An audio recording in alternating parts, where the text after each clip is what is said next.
Hello students, आज के lecture में हम इस चैप्टर को जिसका नाम है अ लेटर टू गॉड इसको शॉर्ट में रिवाइज करने वाले हैं।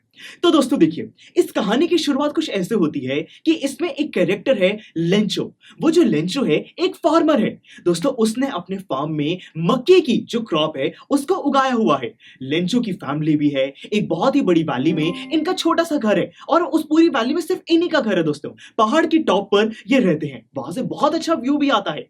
तो दोस्तों हुआ कुछ ऐसा है कि सिचुएशन कुछ ऐसी है कि जो यहाँ पे लेंचो का पूरा फार्म है, जो मक्की है उसको पानी चाहिए। अब मक्की कैसी अच्छी ग्रोथ करेगी ये इसी पे डिपेंड करता है कि बारिश कैसी होती है। तो यहाँ पे जो लेंचो है वो बहुत ज्यादा उम्मीद लगाकर बैठा है कि इस महीने बारिश तो जरूर होनी चाहिए। तो एक दिन ये दोस्तों नॉर्थ ईस्ट डायरेक्शन में देख रहा होता है कि वहां से शायद से आज बादल आ सकते हैं, बारिश हो सकती है। और दोस्तों बिल्कुल वैसा ही होता है, एकदम बारिश आती है। लेंचो को बहुत खुशी होती है। ये बाहर जाकर दोस्तों जो रेन है उसको फील भी करता है बहुत ज्यादा। ये एक्साइटेड हो जाता है कि इस बारी जो फसल है बहुत अच्छी होने वाली है। यहां तक कि रेन की दोस्तों जो ड्रॉप्स होती हैं, पानी की बूंदों को ये कंपेयर करता है कॉइन्स के साथ कि पानी की बूंदों की वजह से क्रॉप अच्छी होगी और दोस्तों उस क्रॉप को जब सेल किया जाएगा तो पैसे मिलेंगे। तो इसीलिए रेन ड्रॉप को कॉइन्स के साथ वो कंपेयर भी करता है। और धीरे धीरे क्या होता है, बहुत तेज हवा चलने लगती है और दोस्तों ओले गिरने लगते हैं। ओले बेसिकली आइस के छोटे छोटे पीसेस होते हैं, जब वो बारिश की तरह नीचे गिरते हैं उसको हेल स्टॉर्म कहा जाता है। तो दोस्तों एक हेल स्टॉर्म की वजह से पूरी फसल उनकी खराब हो जाती है, बहुत ही ज्यादा नुकसान होता है, फार्म में कुछ भी नहीं बचता। तब जाकर दोस्तों यहाँ पे जो लेंचो और उसकी फैमिली है उनकी आखिरी उम्मीद भगवान ही होते हैं कि भगवान ही उनको कुछ फायदा दे सकते हैं। उनका सब कुछ बर्बाद हो गया है।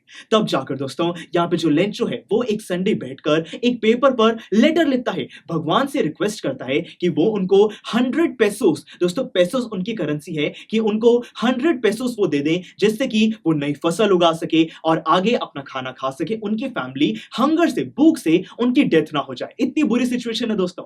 तो यही भगवान को एक लेटर लिखा जाता है और जो लेंचो है उसको सच में विश्वास है कि भगवान उसकी हेल्प करेंगे। इसीलिए वो शहर में जाकर पोस्ट ऑफिस में भी वो लेटर दे देता है। अब दोस्तों जो पोस्टमैन है जब वो लेटर को देखता है वो कंफ्यूज हो जाता है कि किसी ने भगवान को लेटर लिखा है, अब वो किसको डिलीवर करे। तो वो अपने बॉस के पास जाता है हंसते हंसते। उसका बॉस भी हंसता है, जो पोस्ट मास्टर है वो भी हंसने लगता है। बट उसको रियलाइज होता है कि कोई तो ऐसा पर्सन है जो कि इतना ज्यादा भगवान में विश्वास रखता है, तो उसका विश्वास तोड़ना नहीं चाहिए। तो वो जो पोस्ट मास्टर है वो उस लेटर को खोलता है कि वो रिप्लाई कर देगा कुछ अच्छा सा। और दोस्तों लेटर को खोल के क्या पता चलता है कि उसने तो 100 पेसोस मांगे हैं। तो दोस्तों यहाँ पे जो पोस्ट मास्टर है काफी अच्छा होता है, अपने सारे फ्रेंड्स को, उस पोस्ट ऑफिस में एम्प्लॉइज को बोलता है वो कि चैरिटी के लिए तुम पैसा डोनेट करो। और दोस्तों सबसे इकट्ठा करके 70 पेसोस वो इकट्ठा कर लेता है और फिर उन्हीं 70 पेसोस को एक एनवेलप में डालकर लेटर के साथ वो लेंचो को दे देता है। तो दोस्तों लेंचो को क्या लगता है कि भगवान ने उसको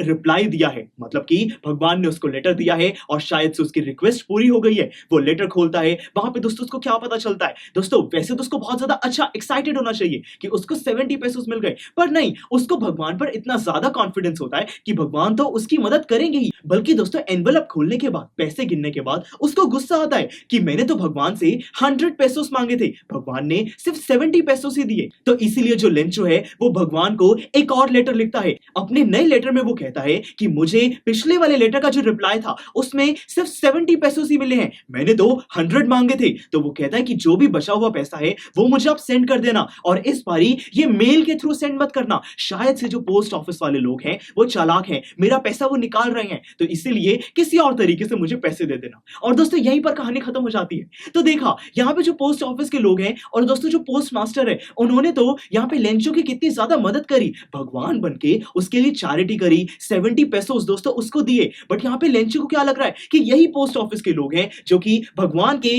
वो दोस्तों उन्होंने कुछ पैसे चोरी कर लिए हैं और यहाँ पे लेंचो को सिर्फ 70 पैसों से दिए हैं। तो मतलब कि ये तो दोस्तों बिल्कुल ही उल्टी चीज है जो कि लेंचो सोच रहा है। और दोस्तों इसी तरीके से इस चैप्टर की एंडिंग की गई है। काफी मजेदार था, छोटी सी कहानी थी दोस्तों। चलिए हमने इसको तो स्टडी कर लिया, अब समय आता है कि इस चैप्टर में हमने जो कुछ भी समझा है उसको दोस्तों एग्जामिनेशन में कैसे टेस्ट किया जाएगा हम इस चीज को भी समझ ले। इसीलिए जो बैक एक्सरसाइज के क्वेश्चन है दोस्तों उनको आप जरूर सॉल्व कीजिएगा। हर बैक एक्सरसाइज के क्वेश्चन के रिटन सॉल्यूशन, वीडियो लेक्चर्स सब कुछ अवेलेबल है, उन सबको आप जरूर विजिट कीजिएगा। Thank you for watching. आपको ये वीडियो बहुत पसंद आया होगा। तो इसी तरह से इंटरेस्टिंग तरीके से अगर आप सारे कॉन्सेप्ट्स, थ्योरीज, डिफरेंट चैप्टर समझना चाहते हैं तो डाउनलोड करिए PUSTAC ऐप, क्योंकि इस ऐप पर आपको बहुत कुछ मिलेगा। सैम्पल पेपर्स हो, टिप वीडियोस हो, different lectures, back exercise solutions, बहुत कुछ। So what are you waiting for? Download PUSTAC app.